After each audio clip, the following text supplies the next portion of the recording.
trusted news source, ABC6 News at Noon. Good afternoon, everybody, and thank you for joining us. I'm Doreen Scanlon. We begin with news happening now. Governor Dan McKee making it official, announcing he'll be entering the race for governor. The announcement came this morning at a press conference in East Providence, and that's where we find ABC6 News reporter Laura Puglisi. Laura. Well, Doreen, the governor joins a list of people vying for that spot. He made it official this morning after touring inside this business here, using job creation as one of his accomplishments and goals moving forward. A big shift in testing in Massachusetts. Governor Charlie Baker announcing a new option for schools to test for COVID-19. Our administration, through the Department of Elementary and Secondary Education, will begin distributing millions of rapid.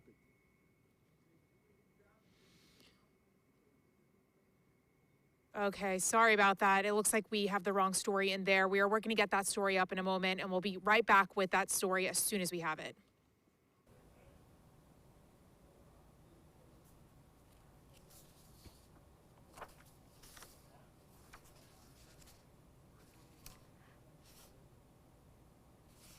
Okay, just one moment here. Thank you very much. All right, I just have to turn down this real quick. Okay. We are going to move on to some of the other news today. We're going to get back to the latest on Governor McKee's announcement this morning. Newport police are investigating a deadly stabbing in the city. Police say 43-year-old David Semenza died at the hospital following a fight with another man on Dudley Avenue yesterday afternoon. The other man, whose name is not being released, is in the hospital with non-life-threatening injuries. He did not have stab wounds, but he did have other injuries from that fight. Also this noontime, we're learning new details about a police response to Red Ink Community Library in Providence last night.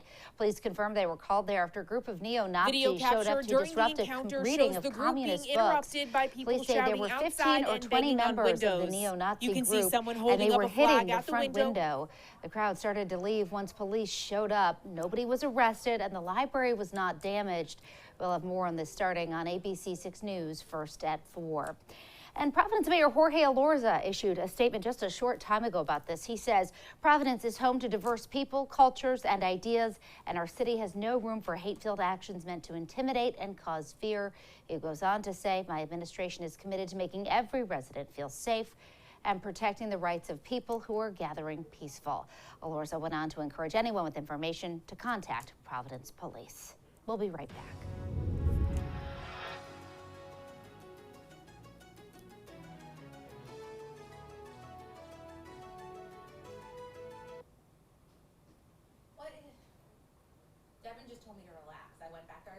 I'm hearing Laura's package from this morning and the one on Baker in my ear while I'm reading about the other stuff.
southern New England today. We started the day with a lot of fog at this point. We have gotten rid of the fog, but it is still overcast, and we're waiting on some rain to be moving in as the day progresses. Temperatures right now are in the mid-40s, above average once again, and we'll eventually make it into the 50s range today, and we'll stay in the 50s overnight. So the rain that we're looking at coming in is going to be rain across southern New England. What you're looking at outside right now is certainly just a lot of clouds in place to start the day. We're going to continue to see clouds in place for the remainder of the afternoon. You're looking at temperatures for some of us where we've had some sun pop through into the 50s in spots like Taunton, New Bedford, and out towards the Cape right now. 48 in Newport, 46 for Providence. Some scattered showers impacting mainly areas south of Providence, and this is just a little bit of some light shower activity. A much wider view shows you all of that rain that's off to our west, and that's what we'll be tracking as we head through the later part of the afternoon and into the evening hours. A few scattered showers around until then. It'll be overnight, though, that will tap into some of that heavier rain that you can see farther away. That's also when we'll tap into some really gusty winds. A wind advisory begins at 8 p.m. and lasts until 5 a.m. tomorrow morning. So we have gusty winds over 40 miles per hour at times. And again, that's really going to be coming in overnight. Temperatures today in the low 50s range eventually, actually climbing as we head through the evening. And as we head into tomorrow, we have a very mild day ahead of us, but it's not something to get used to. Cooler temperatures and some snow in the forecast. All the details in just a few minutes. Doreen? Chelsea, thank you. And checking some world headlines now, the threat of war between Russia and Ukraine continues to grow each day. Russian President Vladimir Putin declaring recognition to separatist areas in eastern Ukraine as independent. It's a type of move the U.S. said would prompt swift and firm allied response, including sanctions. ABC's Zoreen Shaw has the latest on where we stand. It's the clearest indication Russian President Vladimir Putin is moving forward with a potential war in Ukraine. Putin ordering his troops into two separatist areas in eastern Ukraine to carry out what he calls peacekeeping missions. This after declaring those regions independent from the rest of Ukraine. Putin even questioning Ukraine's right to exist as an independent country. Putin's move largely seen as a ploy to invade the country and potentially push his control further into Europe, an idea he denied just hours ago, saying he has seen speculation Russia wants to rebuild the Russian Empire in its imperial boundaries, and that, quote, does not correspond to reality. And this morning, Ukraine's President Zelensky saying the first step of the invasion has taken place. The U.S. immediately hitting back with trade and finance sanctions on those separatists, many already under U.S. sanctions, with the promise of more sanctions to come today. Germany taking a major step against Russia, stopping the certification of the Nord Stream 2 pipeline from Russia. The UN Security Council holding a rare late-night emergency meeting saying Putin's actions violate international law. We must meet the moment, and we must not look away. History tells us that looking the other way in the face of such hostility will be a far more costly path. But it's unclear if the sanctions will change Putin's course. His foreign affairs minister dismissed them, saying Russia is used to them. And overnight, remaining U.S. embassy staff in Ukraine moved into Poland for safety. They returned this morning, but officials say they can move them out again if an attack happens. Zoreen Shah, ABC News, Washington. And President Biden is set to address the nation on the Ukraine crisis at 1 o'clock. We're going to bring that to you when it happens on ABC6. Local leaders also reacting to the situation in Ukraine. Congressman Bill Keating, who represents parts of Fall River and New Bedford, called Putin's decision to declare two Ukrainian regions independent one that will, quote, cause immense destruction to the Ukrainian and Russian people. And Rhode Island Congressman Jim Langerman said the U.S. must assure that, quote, the dictator Putin and his corrupt oligarchs pay a devastating price for their decisions. Also this noontime, the Massachusetts State House is back open to the public for the first time since the start of the pandemic. That is over 700 days closed. A joint statement from the Massachusetts House and Senate says masks will be required, as well as proof of vaccination or negative COVID tests no more than 1 day prior. Those requirements will be reviewed on a weekly basis. And turning to national headlines now, heading back to the Supreme Court, should businesses be able to refuse to work with same-sex couples? The High Court agreed to take up a case next term out of Colorado, where a graphic designer who creates wedding websites says she doesn't want to work with same-sex couples because of religious objections. She says she wants to put up a web page explaining why she won't create websites for same-sex couples, but a page like that is illegal under Colorado law. And the jury in the federal hate crimes trial for the three Ahmaud Arbery killers has reached a verdict guilty. Travis McMichael, his father Gregory McMichael, and William Roddy Bryan fatally shot Arbery in February of 2020 after chasing him down while he was jogging. The question for this jury, did they do it because he was black? All three men are already serving life sentences, with Bryan eligible for parole. This conviction could add an additional life sentence. And Queen Elizabeth continues to recover from COVID-19, experiencing mild symptoms from the virus. This morning, she canceled some virtual engagements. The monarch apparently still keeping busy otherwise, though, sending out official messages and receiving her famous red dispatch boxes. The Queen's diagnosis came after her son, Prince Charles, and his wife, Camilla, both tested positive. They're still saying that her symptoms are mild, but it is slightly concerning because it does suggest that she doesn't feel well enough to carry out those virtual engagements. The Queen is understood to be fully vaccinated. However, Buckingham Palace have only ever confirmed her first vaccine on the record. British Prime Minister Boris Johnson announced that he will lift all remaining COVID-19 restrictions on Thursday. Coming up, we'll take a look at the sights and sounds from the last boys basketball game in Attleboro High School's 60-year-old gym before a big move next year.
Welcome back. We want to get back to that news happening right now. Laura Puglisi is live for us in East Providence with more news on Governor McKee's announcement that he is running for a full term as governor. Laura. Yeah, that's right, Doreen. Governor McKee now joins a list of people vying for that spot, and he made the announcement official today after touring inside this business right here in East Providence, where he focused a lot on job creation as one of his accomplishments and goals moving forward. Today, I'm announcing my incumbent candidacy for a full 4-year term as governor.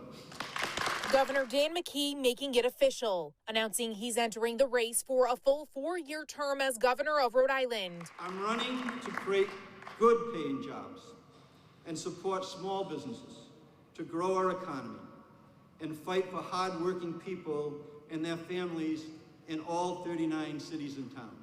The announcement made inside a plastics facility in East Providence called IGUS. McKee toured the facility in support with leaders from several of those cities and towns, including Cranston, Woonsocket, East Providence, North Providence, Johnston, Lincoln, and Bristol. Governor McKee took office less than a year ago. He stepped in at a tough moment for our state. We were into the pandemic a year, with children learning virtually, businesses struggling to stay open, and our state moving at a glacial pace to get vaccines out. McKee took office for Gina Raimondo after she left Rhode Island to become President Joe Biden's Commerce Secretary. He stepped in during the state's vaccination push, now ranking as the most vaccinated state in the nation. His campaign plans to pitch him as a job creator that helped drop the state's 17% pandemic high unemployment rate. From lieutenant governor to governor, diving in on day one, delivering steadiness during an uncertain and fledgling time of crisis. But the governor has also faced criticism, most recently for the fallout following the statewide healthcare vaccine mandate. On top of that, the state now facing an uncertain time as two of the top health officials left their posts at the Department of Health. The governor says while there remain challenges ahead, he's determined to stick by for the long haul. My message to Rhode Island today is simple. I'm running for governor to help create more opportunity for working people and their families. And the governor was asked how he compares to other candidates. He says the past year speaks for itself, and he has a lot more time to prove that as the campaign continues. And of course, we're going to be following all of this. Reporting live in East Providence, I'm Laura Puglisi, ABC6 News. And now, your ABC6 Storm Tracker weather with meteorologist Chelsea Priest. Well, some scattered showers impacting the area this noontime, mainly for areas south of Providence, and nothing too heavy just yet. A little bit of a steady shower showing up in Westerly at the moment. A couple raindrops showing up on our Richmond Skycam over the Preserve Club down in South County. What we are going to see is a few scattered showers into the early part of the afternoon, but it's not till tonight that heavier rain starts to move into the area. Temperature-wise, we're climbing. We're in the mid-40s right now, 46 in Providence, 48 in Newport, 53 in New Bedford, 56 in Taunton, 50s for the Cape and the Islands, so well above average for this time of year. And at the moment, we have a light and variable breeze for our inland spots, but that breeze is starting to pick up out of the south along the immediate coastline and out of the islands. That breeze continues to pick up out of the south to the southwest as we head through the remainder of the afternoon and into the evening. Eventually getting pretty gusty as we head through tonight. We're looking at gusts coming in about 35 to 45 miles per hour as we head through the overnight hours and into early on tomorrow morning. Still coming in from the southwest for a good portion of the area tomorrow. And then from there, we end up with temperatures into the 60s. The winds will shift and cold temperatures start to move in overnight and into Thursday morning rather. A wind advisory has been issued for the area starting at 8 p.m. tonight, lasting until 5 a.m. tomorrow morning. So with that wind again coming in from the southwest, 50s today, 60s tomorrow. As soon as that wind shifts, those temperatures plummet, and the rest of the 7-day, we have below average temperatures ahead of us. Satellite radar image shows you a few light showers moving through right now. This is just a little blip of area of rain passing just to our south and eventually pushing offshore. Bigger picture shows you more heavy rain well to our west, and this is what we'll be tracking as we head through the night and into very early tomorrow morning. Going through things hour by hour, you'll see what I'm talking about. This rain inches closer, some scattered showers through the rest of the afternoon. 6 o'clock, some steadier rain starting to move in, winds picking up. We have some heavy rain expected at times overnight into the early morning hours. From there, by early tomorrow morning, a lot of clouds around, still very breezy,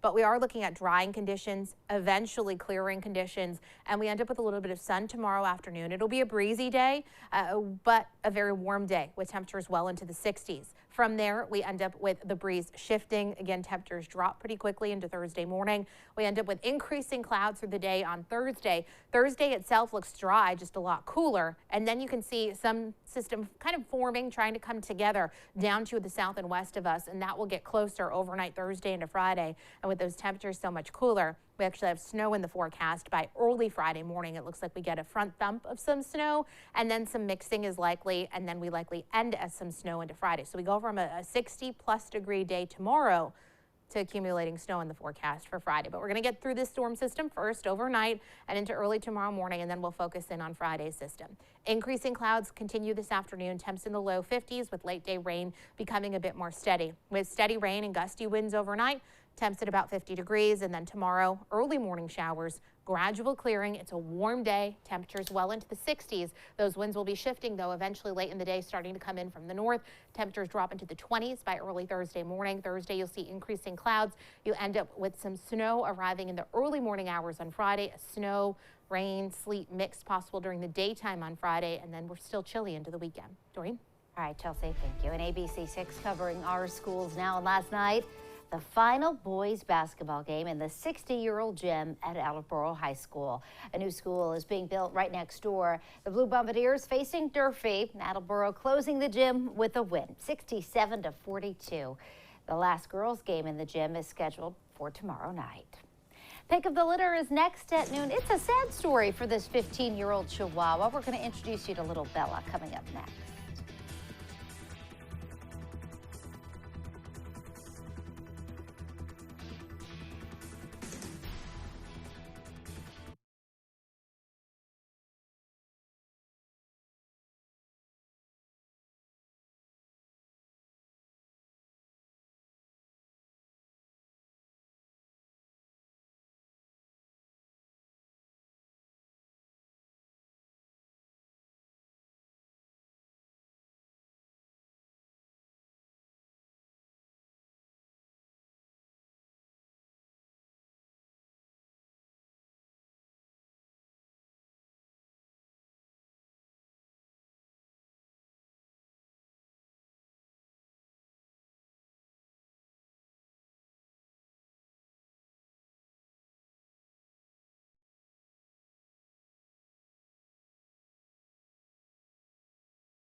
Pick of the Litter, brought to you by Moriarty's Invisible Fence.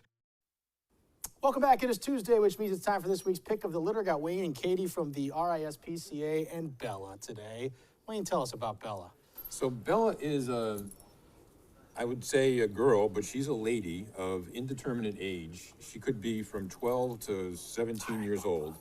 Bella comes with a story. We took Bella in as part of our hardship boarding program. That's a program where in Rhode Island, anyone that's facing difficulty can come in and drop their pet off for a couple of weeks while they try to figure out what's going to happen. In Bella's case, her owner, who was a very attentive owner, ended up in a nursing home, and after a month, it's clear that he cannot take care of her. So I visited with him, with Bella last week, and I promised him that I would find her a good home. So this is a particularly special one for me. I'm committed on Bella. She is in good health. We're really not sure how old she is, but she's an older dog. She does need a significant amount of dental work, which we will provide and pay for. And she's a free adoption, but she's a sweet, snuggly, lovable little girl, and we really want to find her a home. We really do, and folks, the extra incentive there.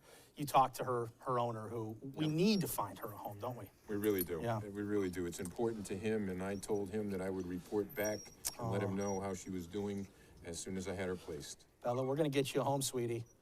You can find more information out at rispca.com. Wayne, Katie, Bella, thank you, sweetie, for coming by. We appreciate it.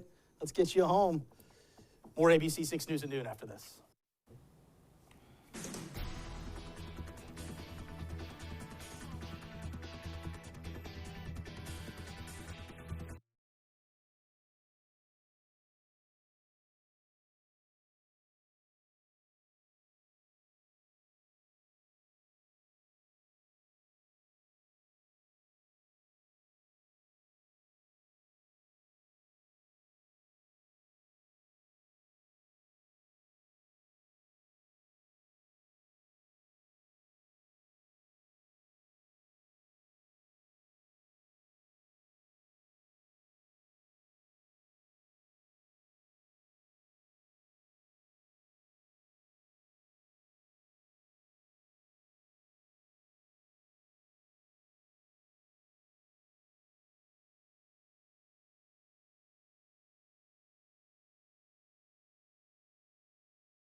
Really overcast out there this afternoon, Chelsea. Yeah, overcast and some scattered showers starting to move into the area, especially for our areas south of Providence. What we're seeing outside this afternoon is just some scattered rain. We get some steadier rain overnight with some gusty winds, a wind advisory in place until early tomorrow morning. A few lingering showers into early tomorrow. We're still really warm tomorrow, well into the 60s. But from there, that wind shifts. We clear out. Temperatures drop into the 20s by Thursday morning. Thursday, expect increasing clouds. It'll be much cooler. And then eventually, we're tracking the potential for some accumulating snow early Friday morning with some mixing during the day. Doreen? Hi, Chelsea. Thanks. And thank you for joining us for the news at noon. The news continues 1 to 4. Have a great day.